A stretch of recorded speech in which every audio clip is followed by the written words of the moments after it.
अस्सलामुअलैकुम, आप देख रहे हैं समा। मैं हूं फवाज़ अली। मैं हूं महक असलम। बुलेटिन के आगाज में हम खबर से आपको आगाह करेंगे। रमजानुल मुबारक के आगाज से एक हफ्ते पहले सऊदी अरब के मुफ्ती आजम शेख अब्दुल अजीज बिन अब्दुल्ला अल शेख का बड़ा बयान सामने आ गया है।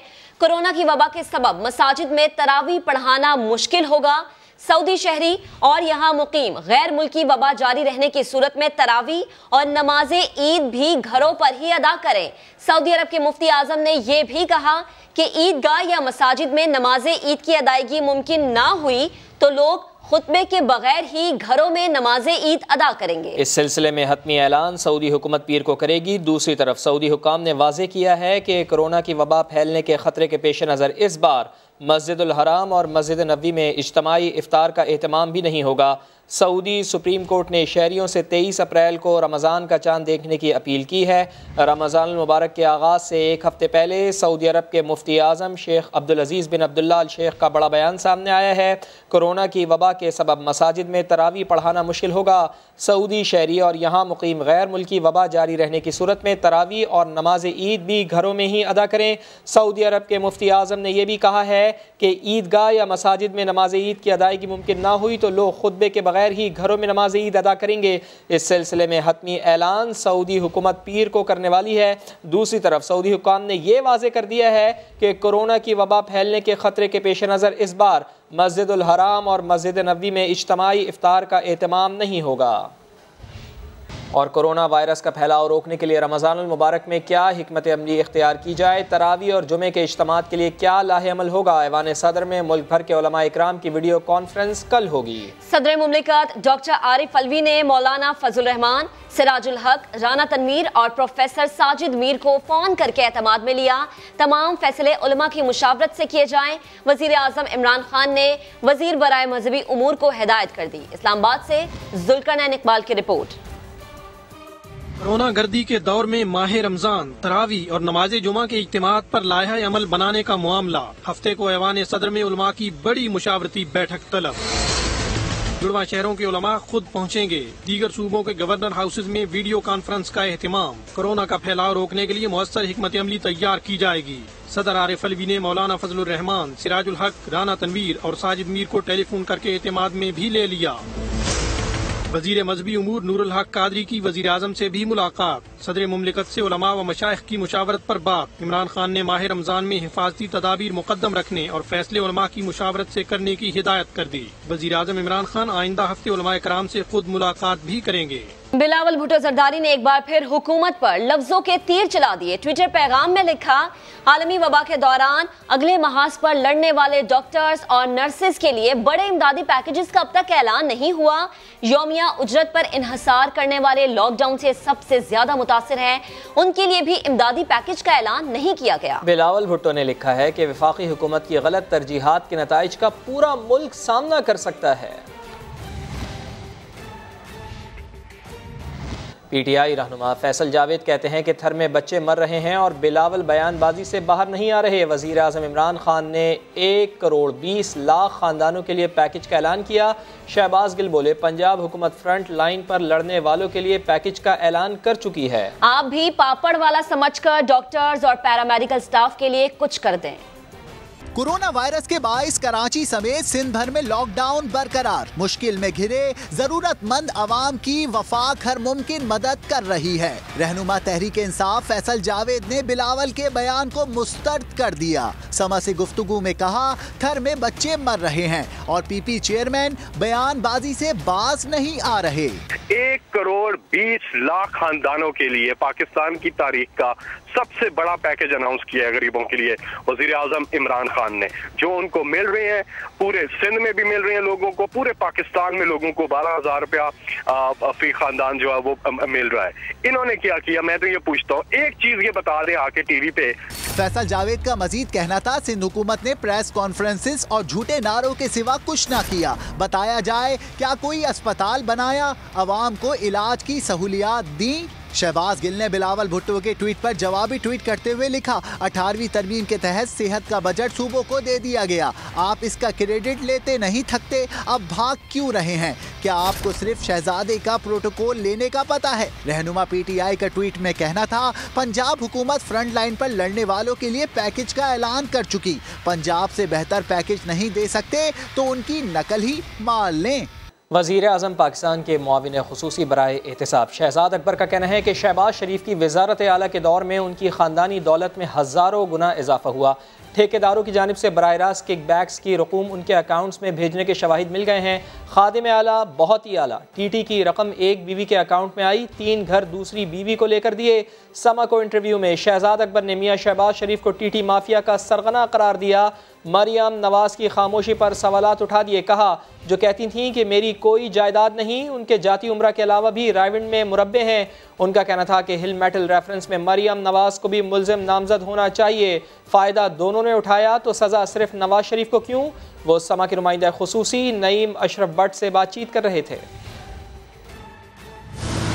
2007-8 के बाद अगर आप इनके डिक्लेयर्ड एसेट्स को देखें तो उसमें हज़ारों गुना इजाफा हुआ है। जितने लोगों ने टीटियाँ भेजी वो आज तक उस मुल्क में गए ही नहीं। इसका सरगना शहबाज शरीफ बढ़ोतरी होती तब है जब ये चीफ मिनिस्टर थे। दूसरी बेगम को मकान लेके देने के लिए पहली बेगम के अकाउंट में टीटी करवाई, उसको वहाँ से कैश करवा के अपने अकाउंट में ट्रांसफ़र करवा के वज़रिया चेक पे ऑर्डर में उन्होंने पेमेंट कर दी। अब सवाल तो तहकीकाती इदारे करते हैं कि एक मुलाजिम अगर है 70,000 माहवार उसकी तनख्वाह है, आपकी कंपनी में मुलाजिम है, आप चीफ मिनिस्टर पंजाब हैं, लेकिन उसकी कंपनी के अंदर 6 अरब रुपए की ट्रांजैक्शंस होती हैं कि कुछ ऐसे सबूत भी मिले हैं जिसके ऊपर तहकीकात जारी है जहाँ से इनकी किकबैक्स और कमीशन भी नजर आने वाली है। आपके अगर अकाउंटों में ठेकेदार पैसे डाल रहे हों, तंज भी किया जाता है, हो जाएगी या ये बच जाएंगे या भाग जाएंगे। अब हालात 90s वाले नहीं हैं। ऐसी जो माजी की मिली भगतें थी वो आज के दौर में करना काफ़ी मुश्किल हो चुका है। मरीम नवाज़ को हमें तो खामोश नहीं कराया, मरीम नवाज़ को बल्कि उनसे पूछना चाहिए कि पहले तो वो बहुत ज़्यादा बोलती थी, लेकिन मैं समझता हूँ कि वो काफ़ी सारे लीगल मसाइल में फंसी हुई हैं। ये ऐसी शहजादी थी कि जिनको अरबों रुपए के जो शेयर्स थे वो गैर मुल्की मुफ्त में देने चले गए,